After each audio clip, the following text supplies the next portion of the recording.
ესე ბაგრატ, აფხაზთა და ქართველთა მეფე, წარემართა ყოველთა ხელმწიფეთა ყოვლითა განგებითა და დაუმორჩილ ნაღმერთმან ყოველნი მტერნი და წინააღმდგომნი მისნი მომადლა დღეთა მისთა მშვიდობა და დიდად დაწყნარდა ქვეყანისა მეფისა, დიდისა მეფისა ვახტანგ გორგასლისა.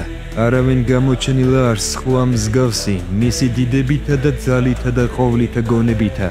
ეკლესიათა მაშენებელი, გლახაკთა მოწყალე და სამართლის მოქმედი ყოველთა კაცთათვის.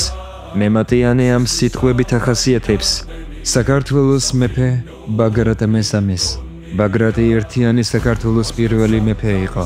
მისი განსაკუთრებული ღვაწლის წყალობით გაერთიანდა ქართული ქვეყნების უდიდესი ნაწილი. მეფის ინიციატივით აიგო ბედიისა და ბაგრატის ტაძრები. ამანვე დიდმან მეფემან აღაშენა საყდარი ბედიისა და შექმნა საეპისკოპოსოდ.